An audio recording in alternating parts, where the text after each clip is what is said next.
Let's go. Welcome to the Soul Fam Podcast, where we expand your personal universe. I'm Diana Marquetta, and in each episode, Soul Fam co-founder, co-creator Lexi Strummer-Solden and I interview the world's most rising and longtime experts in consciousness, spirituality, entertainment, healing, and science. From Earth's dimensions and dimensions way, way beyond. On the Soul Fam podcast, our frequencies are high and your heart chakras will open as these powerful voices of today share cutting-edge research, profound experiences, and valuable knowledge for your world in this out-of-this-world, thought-provoking, envelope-pushing interviews that could only take place right here on the Soul Fam podcast.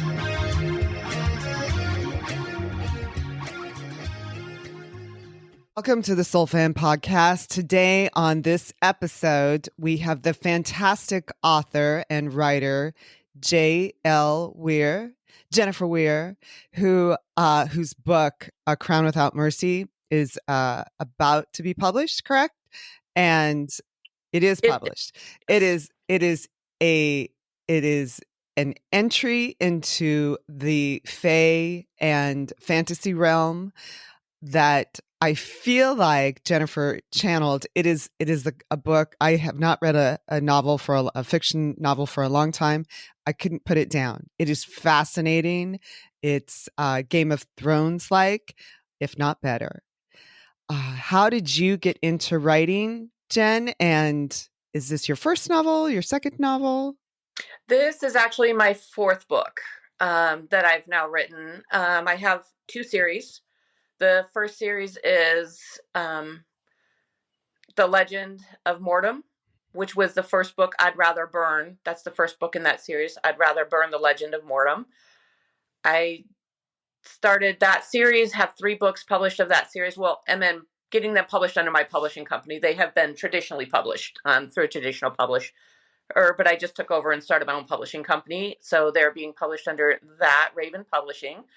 And then A Crown Without Mercy that you just read, that is the first book of my second series. And what's the second series going to be? So A Crown Without Mercy is the first book. What's the actual series? It's called Crowns of Darkness. Crowns of Darkness. Okay. Jen, you're not somebody that we would necessarily think meeting in the grocery store that you write paranormal epic romances. How did this all get started? And then we're going to talk about where to grab these books because they're really worth reading. And you were my Saturday night. So, and I didn't have any regrets. It was so great. So great. Oh, that's good. I never set out to be an author or to write a book. It's not something that's in my educational background. I mean, I have a degree in psychology, which has nothing to do with writing. And I've never formally written anything or even thought about it. I always thought I was going to continue to work with animals. When I got out of high school, I went to California and I was training lions and tigers and leopards and stuff like that hands-on for TV and movies. And, I generally thought that would be my lifelong career. And then there were some events that occurred in my life that kind of put me in a different trajectory. And I ended up moving back home from California. And then so again, being a writer was never, a thought in my mind. And then fast forward to my daughter is a registered nurse and she had moved out of the home and, owned her own home. So she had been out of our home for a couple of years. Well, our son was graduating college and decided he was going to go into the Marine Corps. And so my husband and I are kind of looking at each other like, gosh, are we at this stage of our life where we're going to be empty nesters? Like, what are we going to do with ourselves? And, I'd kind of talked to him and, he knew I was going to struggle with that a little bit. One day you've got all this noise in your house and these kids and these friends, and the next day it's just muted and still and empty. And he's walked by the kitchen one day and he says, why don't you take that crazy shit in your head and write a book? And he laughed. He goes, that'll take up your time. And he walked away. And my son's like, yeah, okay. And I said, you know what? I'm going to do that. I said, maybe that's a good way for me to, not notice how empty the house is and, just put my energy into something else that can occupy my mind. And it ended up, I just sat down, opened up my computer. I had no storyline in mind. I didn't know what I was going to write. And I said, why not about vampires and witches? It's something that I'm into, that it's a book I would enjoy reading, and I just started writing and ended up writing the first book in 30 Wow. days, finished it, got on the computer, wrote the second book in another 30 days. Now, mind you, the writing in 30 days is different than the months of editing and going back over the books and, redoing the storylines. But yeah, that's how it came about there. I just don't know where it came from, or I really don't have the answers for it. It just happened. Randomly happened. So, as we were saying before the show started, we asked you if you were out of the broom closet yet, because both Lexi and I have we're out of the closet spiritually speaking. And so, we're very public about, obviously, we have a show about our spirituality and consciousness, right, and some of the interesting things that we're interested in taking a deep dive in. So, is this something that was always sort of present in your life, and it's sort of coming out this way? It's sort of emoting this way onto the page. Yes, I've always had certain abilities. All growing up, I've always kind of known I was a little bit different, even as a child. A lot of paranormal experiences. That when you're very, very young, you're not able to put it together or know what it is. But there was always something around me or following me, and my mother was very spiritual, and she kind of just was a little bit out there, a little more flamboyant. My grandmother was the same way, a little more flamboyant. And my mom started probably learning manifestation and a few other things, and just kind of taught me as I was growing up, little things like that. And it just built, it just grew. My abilities to know things, not necessarily, the psychic that you see on TVs, but, when I know things are going to happen, I know that the things are going to happen. And, my husband calls them my spidey senses when I say something, and he jokes and says, well, the spidey senses are hot, so we should pay attention. And then I just, gradually got into witchcraft growing up, just because I liked the attachment, not so much as the witchcraft with spells and that type of thing, but it was more about the grounding and the energy around you, and being in tune with the plants and the animals. And of course, working with the exotic cats, I have always been crazy in tune to animals and being able to connect on a different level. And you just progress in your life and grow. And, the more I learned about it, the more I got into the witchcraft side of things and started the spells and the manifestations. And when you say manifestation, because that's a hot topic at the moment, at least on the internet, what do you mean by manifestation? Well, I think the whole world is built on energy. Everything around us is energy. And I think you can connect on different levels, higher spiritual levels, energetically. And when you manifest, I think it's what you choose to put out into the world and concentrate on is what's going to come back to you, whether it be positive or negative. So a lot of the things I do in my life, if I want something, or I say I'm going to do this or make it happen, I make it happen. I'm not one to sit back and say, well, I want to go train cats in California. You have to make that happen, and you have to see it happening and manifest it. And if you want it, you see it, you project it, you put it out there and let it come back to you. Okay. I can't just slide past this training large cats part of your life. I mean, I think that's unusual. It is. Where'd you do that, and how did that happen? And wow, Jen, you're a whole Pandora's box. Right. I went to I grew up. My father was very Christian, very religious. Not like religious in the home, but he definitely was the churchgoer every Sunday. And so, as I was graduating high school, I didn't know what I wanted to do with my life, and the only thing I ever wanted to do was work with animals. And I said, what I'm going to do is one day I'm just going to go get a tiger, and I'm going to go train lions and tigers, because that's what I want in my life. And my dad said, no, that's not going to happen. This is just not something that happens. And, he thought I was crazy. And he said, what I want you to do is go to Oklahoma, live with my sister, and go to a Christian college. And I was like, whoop, back up. To each his own religion, but Jen's not going to a Christian college, nor am I going to Oklahoma. And so I talked to my grandfather and my mother, and my mom happened to come across a school in California for training exotic animals. And so she said, hey, why don't we apply at this college if this is what you want to do? So again, my mother was a very big push in the background for me in my life. And if you want something, she was going to be there to push you in the direction that you wanted to go. And, we applied for the college. I ended up getting accepted into this college. I flew out to California when I was 19, got a place to live, started going to the college. And the college was very regimented, not exactly what I kind of thought that it was going to be. And I walked into the office one day and there was a note on the bulletin board for somebody hiring for an exotic cat trainer. And I snagged the note off the bulletin board and I called the guy, and I don't know how much I should go into detail with how I got the job, but I ended up getting an interview, and we're out in the desert. And mind you, back then, there were very few females that worked with the big cats. It was mostly a very male-dominated industry. And here I'm coming up in here at 19 years old, like, I'm going to train your tigers. And so the guy wanted to interview me, and he took me out in the desert with the two black leopards, Mac and Malai, and we were just walking around with them. And they were off the leashes, off their chains, and he was ahead of me, too far ahead of me with the female leopard. And he left me back with the male leopard, Mac. And Mac turned around and sat in front of me and looked at me. And I'm like, okay, where are we going with this? And he rose up and put his paws on my shoulders and just stared dead in my eyes. And I'm like, okay, I'm kind of side-eyeing Randy, like, are you going to come over here and, intervene here? And I just saw him stop and froze, which was a huge push to me that something else is going to happen here. So I put my hands up, and the next thing I knew, the black leopard had me by my throat.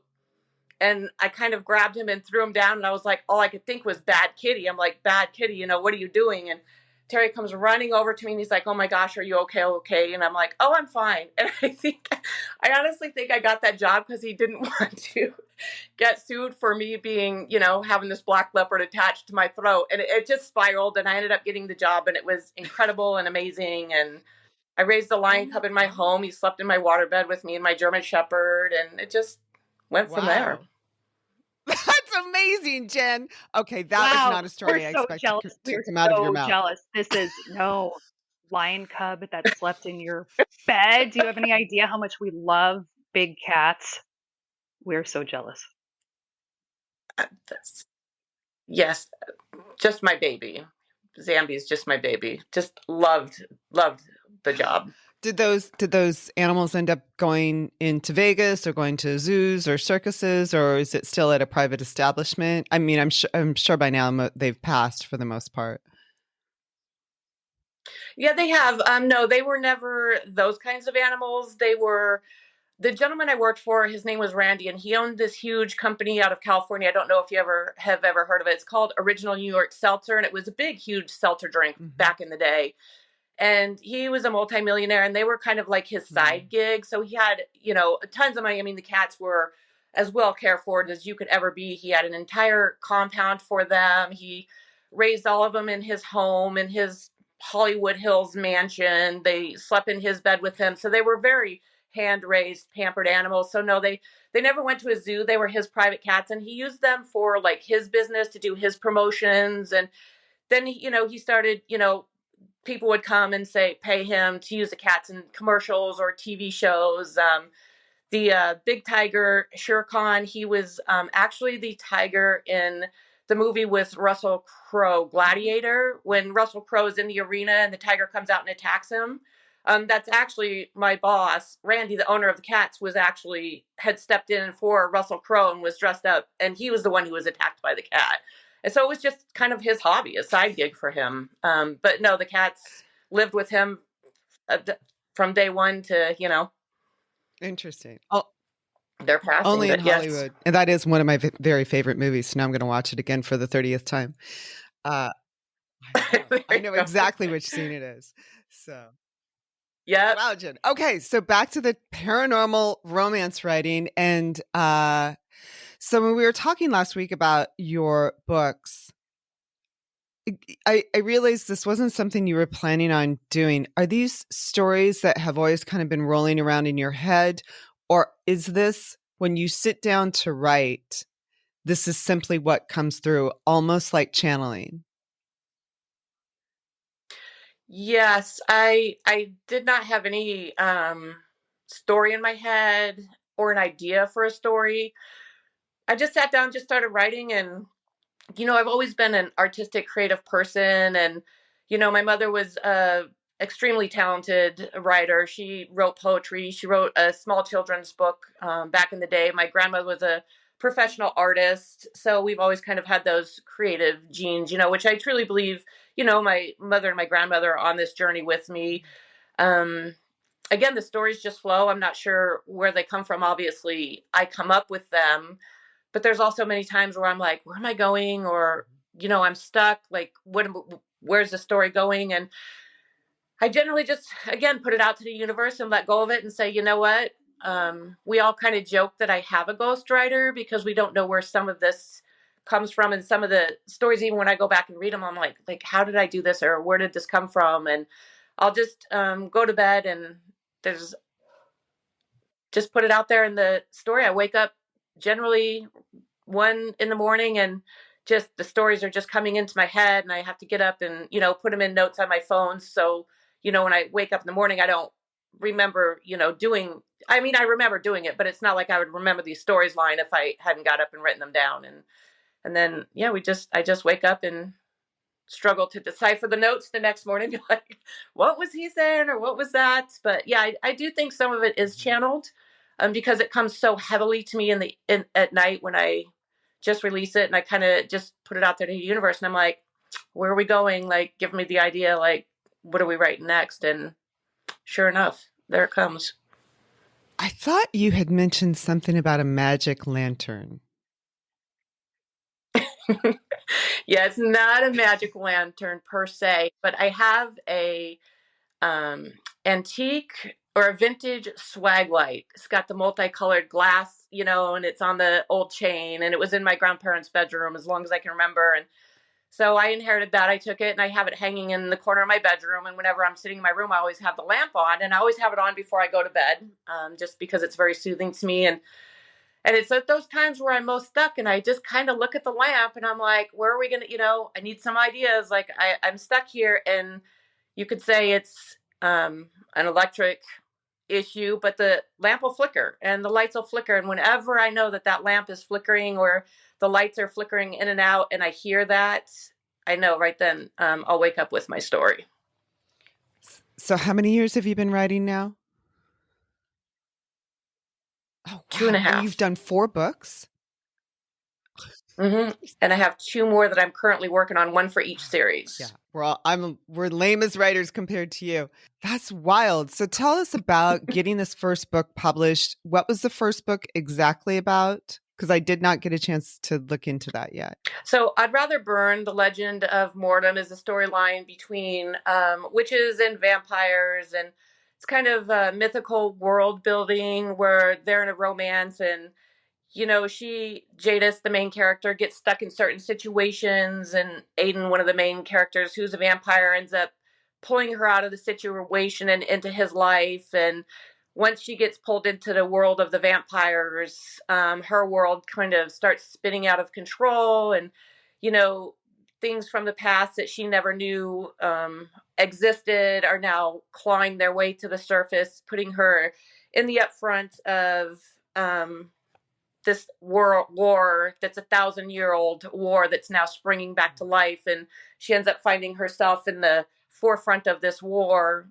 after having been pulled into this world with her vampires. And then, it just goes from there. And each book is like the different story of a continuation of their lives and the wars amongst clans and, how she's continuously getting sucked into these wars and these efforts. And because of her abilities, there's other clans that need to get a hold of her to use her abilities to do their own bidding.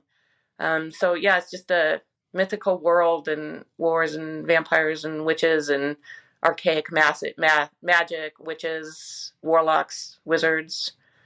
Do you think that do you think there's any truth to maybe people, entities with, less than worthy intentions sort of trying to seek out people who have these natural abilities? Was this something that, have you ever personally dealt with that? Have you felt like maybe we were talking a little bit before we started recording, and we were both just talking about a movie that was terrifying, and we both kind of said like, yeah, I because I was sensitive growing up, I really felt that some of these things were sort of trying to interact with me. I don't know if you can touch on that. Like other deities trying to interact with you, or Yeah, so other positive and people negative, wanting like to exploit both. your ability. Well, you know what? That's a great question, because I kind of think that the people might be more dangerous. I was thinking of like entities, forces, Mm-hmm. unseen, disembodied, malevolent, disembodied entities. But now when you mention people, I think that they might be the most dangerous, but I'm just kind of wondering if you want to expand on that. No, I think they are. As far as ever running into people that would want to use me or exploit me, no, because it's, kind of just not the thing that's anything that I've ever encountered. I mean, I don't know what that would be that they would exploit from me, but as far as entities or demonic entities, yes, I think I attract them. I have a heavy attraction to them. I don't know what it is about me that they're attracted to, but they've always circled around me, and there's always been the good and bad, the yin and the yang with me. You know, my mother's house was very haunted. There was I'm not sure how far you want to get into it, but a demonic entity in her basement. And nobody had ever not felt that. Friends coming over when we were in the basement playing would know that it was there. Very evil, very dark. Consistently on my back, my mother's back. We had a very hard time being in the basement, struggled to be in the basement. Anybody that ever came there was struggling with it. And it affected the whole house, the very heavy negative energy. But when you go into my room, I think the first encounter I had that truly showed me that, yes, there's good and bad forces that are, I don't know, interacting with me, coming for me, protecting me. My mom was sitting on the edge of my bed, and a shadow walked in my room. And she said, "Oh, was that your cat?" And I said, "No, my cat's next to me." She looked at the cat, and I looked at my mom. I said, "That's just my ghost." I said, "He comes in every night." And my mom was just really taken aback. Like, she kind of didn't know what to do from there. And she's like, "Your ghost?" And I'm like, "Yeah, he comes in my room every night." Well, years down the road, there were so many heavy interactions with this ghost in my room. You could hear him. You could hear him snoring on the top bunk of my bed at night. Just weird stuff. But my mom ended up trying to have the house exorcised. And a lady, her name is Wind Woman. She comes from a lineage of medicine women, medicine men, from her Indian tribe, going all the way back. And she said that she needed to let the spirit be released, said his name was Michael, and that he was there to protect me from whatever else was in that house that was trying to attach itself to me. And she said the energy, this ghost, which at the time I was kind of angry about. I'm like, well, if he's here to protect me from what we all know is in this house, why would you do that? And, so yeah, I've always just had that sense. It's always like there's been the spiritual fight around me. And I just have settled into it and said, there's good and there's bad in everything. I don't sage my house. I don't want to do that, because what are you going to sage away your ancestors? I don't want to sage away the positive. Like, how do you separate that when it's all so intertwined? So I accept it. I accept the good, the bad. I accept the not so good spirits, the noises, I think I've grown up with it. I just have the strength and the power to be able to allow it in my life, but keep it at bay, if that makes sense. Right. Makes complete He sense left. to us. He threw a hanger against my closet door that I know. What happened to night, Michael? and He sounds like a very that nice was it. ghost. He was gone. Yes, yeah, he needed to go. Okay, He couldn't be he was stuck on to the there next for lesson. me He sort of graduated from that. for his existence. I mean, it wasn't fair for me to hang on to him either. He needed to move along, Yeah, and I needed to move up and grow as myself. Yeah, for his existence, right? Yes. See, we understand these things. we do. I had one with me for many years, so we had to go, dude, really, it's okay on the other side. Trust us. We still have I mean, my kids see things go by but there's like a hallway, which we've, decided it's just sort of like a highway or Hmm. like a freeway. And you'll just see Hmm. something out of the corner of your eye. And it's like, Exactly. they're passing through. It's like a freeway interchange. Like these are energies that have been here a very long time. That somehow this place is built on their freeway. Right. So I don't know. Exactly. Yeah, you tend to sometimes the homes are built on portals or there I becomes did. a portal. Hmm. Yeah, Ley ley lines. lines exactly. Yes. So, Jen, did you grow up in Colorado? Is that where you Oh, in grew up? Fort Collins, it's just Oh, north of okay, Denver. great. I was curious. There seems like What go part? ahead. What part? Oh, okay. There seems to me like there's a lot of mining sort of Yes. ghosts there. There's a lot of things related Yes. to mining and, of course, Native Americans and the slaughter of Native Americans. So feels always when I'm there, which I love Colorado, huge fan. Who knows? Maybe I'll end up there, Yeah, if but you're into it, it's a just very that's my sense. chaotically spiritual There's a place, I lot think. going on there sometimes. Hmm. So Yes. Yeah, I think so. Our neighborhood, especially, really, was very chaotic like that, um, with certain houses in certain areas. But yeah, I just think Colorado, I just think there's a lot of history there.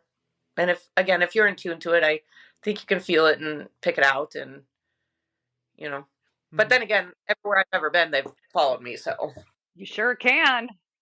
There's conspiracy theories too that you're like, oh, I don't know how far I want to get into this, but especially with some of the ancient civilizations with I don't know, did the Anasazi and sort of like I think they may have moved towards Colorado at one point, but there's just all sorts of ancient caves, ancient tunnels, ancient this, ancient that, mm, and definitely circuits of ancient energy. I grew up in New Mexico, and so we would go to Colorado quite a bit.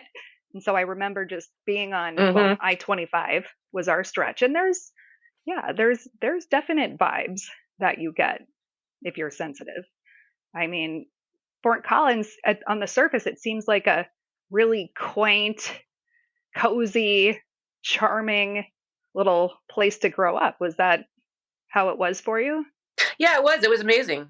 Fort Collins was beautiful, and it was just a small town, and those are the days where you stayed out and played street games with your friends until dark. It was an amazing place to, you know, grow up and raise kids. And yeah, other than my mom's house in particular, it was amazing. did that give you a lot of background for your work then as a writer? Do you feel like was there just your childhood and it's love is what's nice, Jen, especially is that your childhood does not seem to have been shut down in any way. So I know many of us as kids, you're dismissed by adults for whatever it is you might see or experience or into it. And it seems like you had sort of a very open upbringing. And I'm curious if that fed into your writing. Probably, my mom was, again, spiritual, very in tune to that as well, a big believer of it. So, luckily I could tell my mom I see something or I hear something or somebody's saying something, she never discounted you or dismissed it. And, she was like always one to step up and say, okay, this is the case. I agree. I know it's here too. What can we do to teach you to deal with this or to live with this or learn? So, she definitely had a hand in saying it's okay to have this and feel this and be this. It's how we deal with it. And so, yeah, in that right, she was an amazing teacher and leader. And thank God, because like you said, a lot of kids are dismissed. And, I think when it makes it worse, I think they can attach Mhm. worse when it's dismissed and they don't have that support or outlet, Right. which, fortunately, I was the opposite. Right. You tend to think, especially when you're a young girl, you sort of think, well, maybe I'm just crazy. I've seen things. Right, Maybe I'm just exactly. crazy. And exactly. And so, yeah, I think that does have a big effect in my books with the paranormal world. And, they characters are always reaching out to their deities or their innate powers that everybody has an innate special power to. And so, yeah, I don't think if it wasn't for my involvement in witchcraft and the spirits, good and bad, that a lot of the storylines would be what they are, without that experience. Because I think it would be hard to make up that story without having the intimate knowledge and personal experiences, because I think that can flow into the emotions of the character because you've been there, done that. You know how it feels, good and bad. So I think it definitely is a big help when it comes to storylines. Yeah, I noticed as I was reading A Crown Without Mercy that so much of the languaging is so familiar to me and I understand it really well. So, for instance, when Reardon's in the forest and he immediately cloaks himself, I think and cloaks his horse too. I Mm-hmm. understand what that means, and I actually forgot about that power. So it's just I understand how this works, and so it was interesting to me knowing your background. I'm like, wow, she really has an innate understanding of this terminology and the gifts Mm-hmm. behind it. Right. Yeah, and I write a lot of the spells. I'd Rather Burn has a lot of spell casting spells with the wizards, and so a lot of those are spells that come out in Latin that I would, I guess, suppose use myself. So you could say they're made up spells, but maybe not so made up, just tailored for the Mhm. books.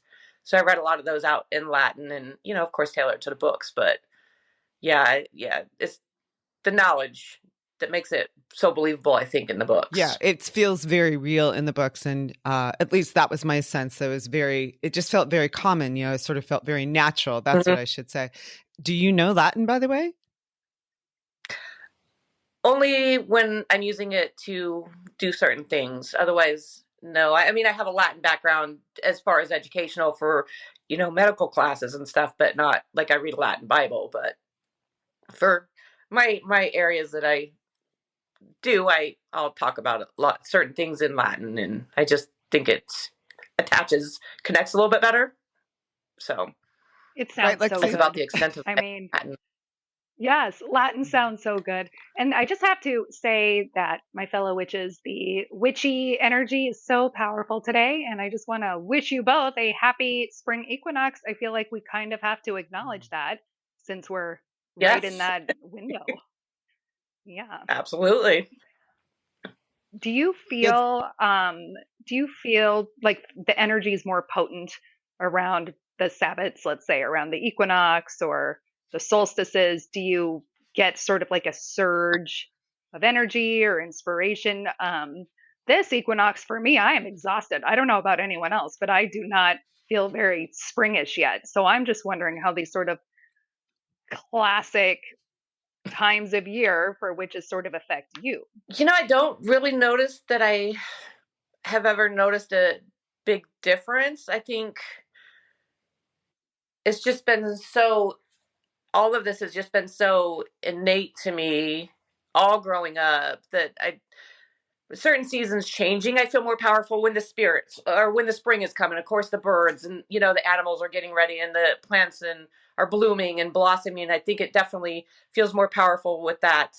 So I think I'm more in tuned, maybe not to the equinoxes or the situations of the moon. I mean, it's actually, I mean, it's really does have a big effect, but um, I struggle to say that because of this. I think it's just the energy flowing from that. So, in essence, I guess yes, there is a big difference at these certain times of years, but I feel like I pull more of it from the life Mm. blossoming around me, or when you're going into the winter solstices, or it fading for that time of year. Maybe it gets a little darker around me when things are dying and the energy is kind of going back into the world rather than growing up, coming out, blossoming.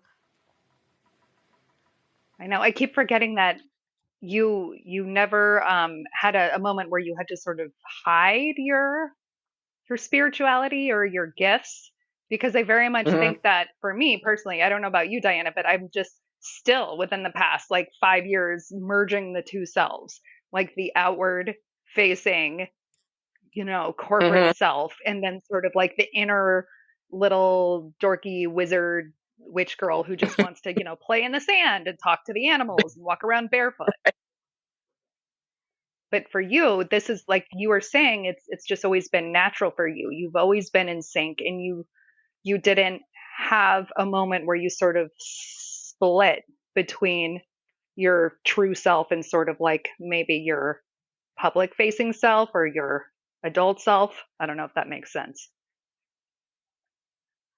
No, it does make sense. Yeah, I've always just been who I have always been. And, you know, I mean, when you grow up the way I grew up with the evilness, I guess I should say, my first experiences were not good experiences. They were very dark, very demonic. And, you know, when you experience that, I think you become a little bit hardened. So for me, I'm like, you know, nobody's going to dismiss me. Like, I know it's here, and, you know, I am who I am. And if I tell you there's a demon, you can pay attention or not, but I'm not going to hide it, you know. And again, thankfully for my mother, you know, my father hated it, did not want anything to do with it, didn't want to hear about it, you know, didn't believe in any of it. So really it was my mom and I. And my mom was always like, don't ever hide who you are. You are who you are. And, you know, you're special. You've got the gift. You know, when you know things, my mother and I could communicate with each other with just a look and know exactly what we were saying. We could talk in a room without people. So yeah, I just guess I just really didn't care what people thought of me. And, you know, I am who I am, and you can take it or not. And, you know, I think being so open, it also helps to bring those around me that are a little bit younger, that needed some guidance, that, you know, weren't quite sure what to do. And, you know, my mom always said, somebody's going to come into your life and you're either going to be their student or you're going to be their teacher. And she said, so be who you are and let that attract the people into your life that need to be in your life at that time. Can we talk a little bit about Crown That's so Without beautiful. Mercy? Because I can't wait to get back to the story. Yes. So Yes. I feel like I feel like I'm in a whole other world when I'm reading your story, and I'm a big fan of certain fantasy fiction, but there's something very special about this novel, and there's something very relatable about it, both as a romance and then even as a venture into nature. Can you tell us kind of give me an overview of it? Because I'll mess it up. Okay, so A Crown Without Mercy, it is built in a very mythical world, a lot of world building. The main character, she's a female. She's an innately powerful entity in her own right.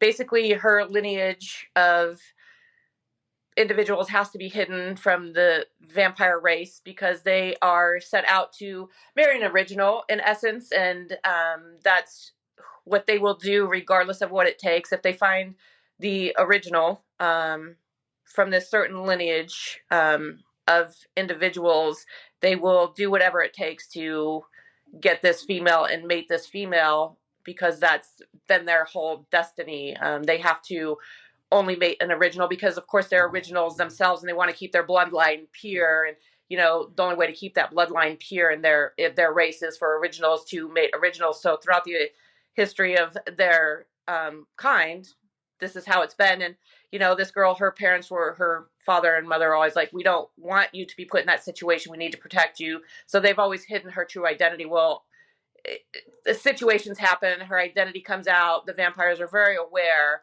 that there's somebody in this area of theirs that has that is a possible original, and they set out to find her by any means necessary. And they'll do whatever it takes to get her. And, you know, of course, the kingdom is still also at war with the Fae kingdom. And, you know, the Lycans, Fae and vampires are all at war. And so the main characters really get, you know, she gets pulled into their world, which in essence pulls her, you know, entire family into the middle of the war between Lycans, Fae, and vampires. And of course, being an original, they're like, she's ours, and we will do whatever it takes to prove who she is, and then take her as our mate.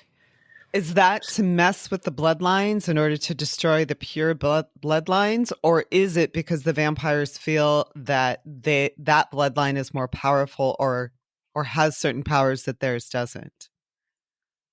Yeah, her bloodline has certain powers that they don't. I mean, they're very powerful in their own right, but her bloodline, their originals, they can conjure without, you know, giving too many details away in the book, but there's certain abilities that she has that she can conjure that are only obtained through her bloodline. And of course, in the beginning of the story, there was a war, and the Lycans were kind of allowed into mix with the vampires, and there was like some breeding going on that they were like, well, we've got to stop this. Like, we're originally we're messing with the bloodlines and the powers that are innate to people when they're mixing, and so they have to pull back, and that's when they pull back and say you're out, that the wars start, because everybody's like fighting to control the kingdom. And the Fae and vampires had an agreement originally, that the treaty was broken, and that put them in the middle of a war. So the Fae know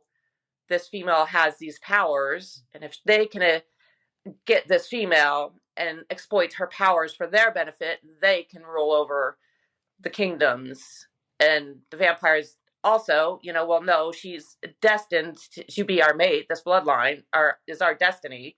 So they want her, and they know if the Fae get her, so it's just a real crazy mix of war, and everybody's out to conquer the other kingdom, and they'll do what they need to do to exploit these females' abilities for themselves. It's going to end up breaking my heart, isn't it? It is. I know. It's going to break my heart. I'm going to be so disappointed. Sorry. Yeah. It goes dark for as much as you think they're in a good position, and once everything's good and they're happy, something's around the corner. That's the way it always is. The other shoe's going to drop. Dang it. It drops. Right. But it's worth reading. It's so ingratiating. It's so attractive and so easy to get into this world. I mean, I find that really fascinating, Jen. You create these worlds that as soon as I started reading it, and I realize I'm attuned to this kind of thing to begin with, but but I'm not always easy to please in that sense. It's hard to capture my imagination. Actually, I feel like, right. So, but as soon as I started reading your book, I was engrossed in it in a matter of a few minutes. And even when I pick it up now, just to refer a few things for this interview, I immediately found myself drawn into it. Is there something that happens when you're writing that creates that effect? Is there an energetic sort of, because I feel like I'm getting something out of this, like it's pulling me in almost physically. Yeah, hopefully it's the energy I put behind the writing that you're probably feeling, because it's so important to me to get the storyline right. And the age old adage is never tell a story, show the story. And you can't really, I don't think you can engage a reader as well if you're telling them the moon is yellow rather than describing the crimson colors of the swirling calypso moon, and drawing them into what they would see. If you can make them see what you're telling them rather than tell them what to see, I think that's part of it. So I really try to just show my own story throughout the whole storyline rather than tell the story. And I think again, I put a lot of energy and my own energy into these books, into the writing. So, and the dialogue is great. I mean, I felt like I'm really drawn to the dialogue. And if I recall correctly, you said when you first started writing, you weren't even really sure how to write dialogue. You weren't even sure how to use quotes. Is that correct? That is correct. I had to pull a book off my shelf and sit with my son and my daughter and be like, how do I create a conversation? Like, I didn't know where the commas went. I didn't know the apostrophes. Like, yeah, it was a struggle. So it was a learning experience. And I said, well, let's just get into it and do it. We'll learn. We'll figure it out. And, I look back at my very first manuscript and I'm like, oh my gosh, that's so cringy. I'm like, wow. I'm like, thank God we went over this book for months and, editing and, going through that process. And, once you write the story, never think your first manuscript is ever going to be what's going to be print, because you'll change it 100 times. Cool. So you originally went with a publishing house, correct? But now you've created your own publishing house. Is that correct? I did. I I think it was probably maybe 90 days after I had sent out some query letters just to see what would happen to some publishing companies, because I had no idea how to even go about trying to get a publishing contract for a traditional publisher. And so I kind of Googled it and said, well, let me send out a query letter. And so I just kind of looked at some examples online and did a query letter. And interesting enough, I had called this publishing company when I had written 10 pages of my book. And I just wanted to kind of get their ideas and, say, hey, do you publish books? Like, how does this go? Do you need a query letter? And they were like, I had emailed them and they said, oh yeah, they said, we're accepting, send us your manuscript, the first 5 pages of your manuscript, and we'll go ahead and take a look at it. And I was like, oof. I'm like, well, I've only written like 5 pages of this book. I just was trying to kind of educate myself. So I didn't do anything with it. I was like, nope. I kind of deleted the email. Said, we're not ready for that. And then I had forgotten who I'd even reached out to. And then after I had written my second, third book, I sent the query letters out. And the very first company that I had emailed my original query letter reached back out to me and said, hey, we're really interested in this book. We love the storyline. Let's get together. And okay, so I meet them. And lo and behold, I started thinking back. I'm like, for some reason, this feels very familiar. That ended up being the publishing company that I had reached out to just for some educational information when I had only written 5 pages of my book. They actually ended up being the ones who accepted my book and ended up publishing me. So it was kind of crazy how that spun back around, and they ended up, publishing me. And then it was a small mom and pop or husband wife publishing company, amazing publishing company. Like, don't get me wrong, incredible people, and taught me so much. I've learned so much there. What I've learned from them has been invaluable. But I just kind of thought, I could really do this on my own as well if I could figure out how to just start my own publishing company, because then I would have all of the creative control over my books and over my covers. And you don't really have to answer to somebody if you think you need to go back and change a part of the storyline after you've already formatted the book. The publisher's going to say, no, it's formatted, we're not doing that. Well, if I'm formatting my own book, I can go do whatever I want. And so we sort of came to a mutual agreement, and I went out on my own and said, if they can do it, I can do it. So I started my own publishing company called Raven Publishing, and thought, why not publish my own books under my company and go from there. And again, the publishing company that I left is still incredible. They're still working with me. They're going to do the, professional editing for all my books. Like, just an amazing relationship, amazing people. I can't say enough about them. And I would never have done this if it wasn't for everything I learned working with them, because they had traditionally published my first 3 books. Well, my first 4 books, actually. Incredible people. But I'm like, no, I just, I need to do this on my own. It's my journey, and I need to take the next step. Easy. I mean, you did train tigers, so I mean, what's the big deal about Right? having your own publishing company? I mean, really, Jen. Oh my gosh. Yeah, I think if there's something I'm going to do and I want to do it, I'm going to do it. I think, my family always says, Jen says she's going to do something. Just sit back. She'll get it done. So how do we find you? How do we find your books? Are you going to be appearing anywhere soon, reading your books, sharing your books, telling more stories? Yes, I have 2 more stories. One more book in each series will be out this year. I'm currently working on book 4 of The Legend of Mortem and a book 2 of Crowns of Darkness, which will be out hopefully this year.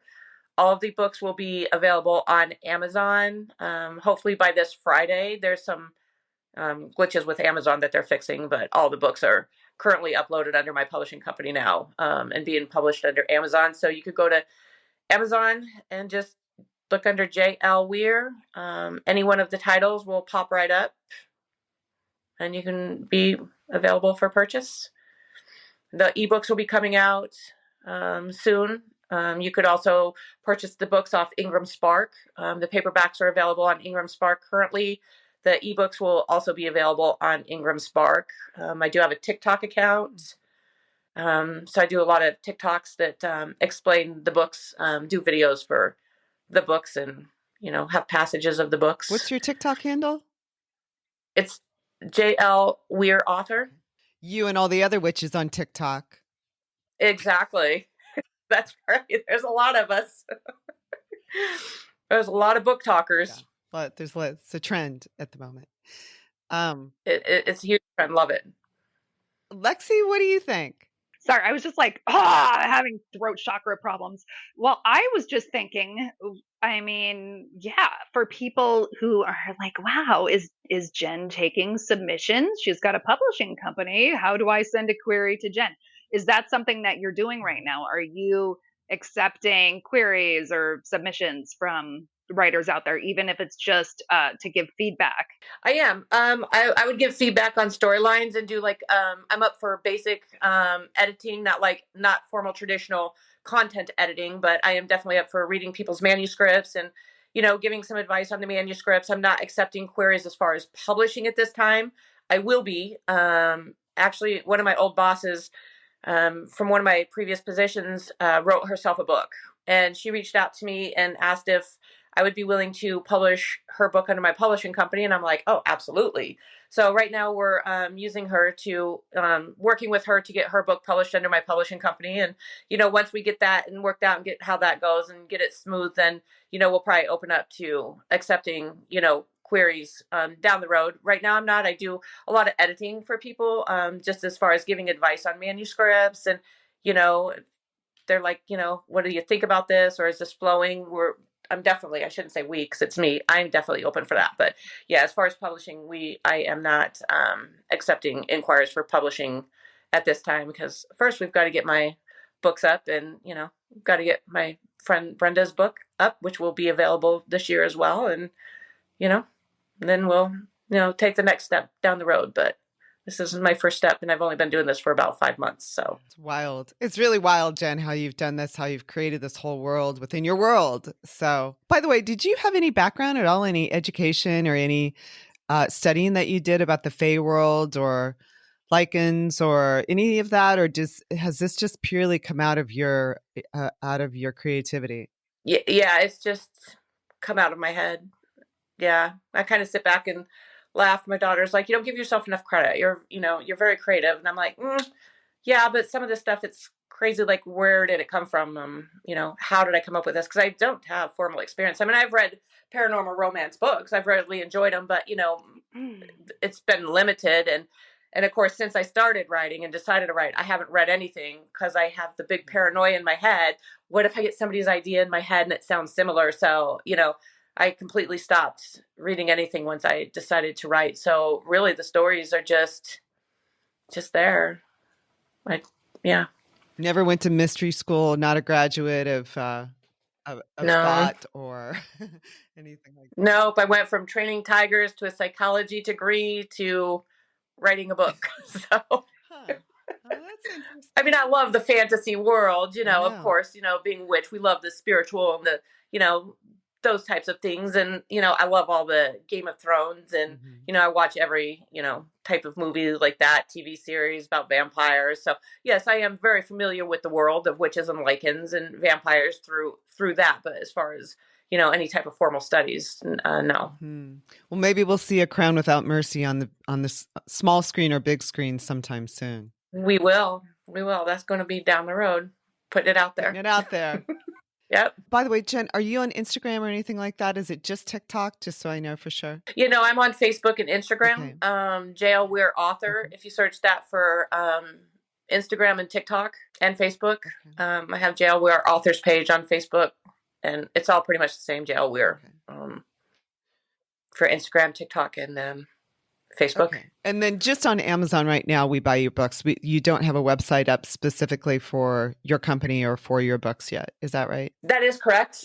Because I've decided to open my own bookstore as well and sell my books through a bookstore. Okay, so I am working on that as well. So yes, right now, Amazon and Ingram Spark is where you can get the paperbacks. Okay, cool. Well, just wanted to be sure we want to share that with our listeners, because I think they're really going to love this. And we're hoping that the right people get their hands on this and get their ears around it.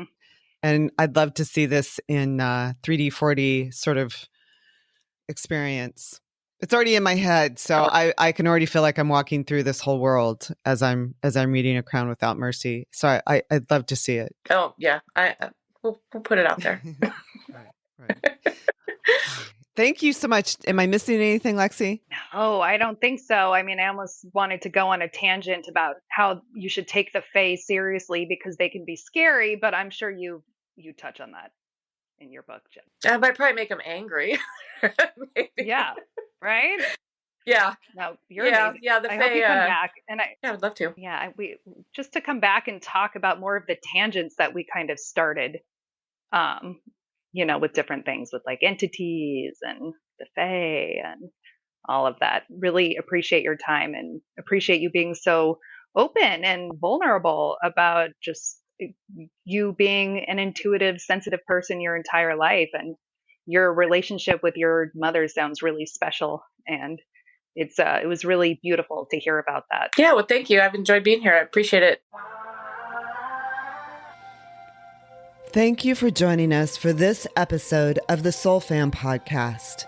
Be sure to tune in to every episode where we dive into a different rabbit hole of the known and unknown to empower you in conscious living and exploration of the greater universe.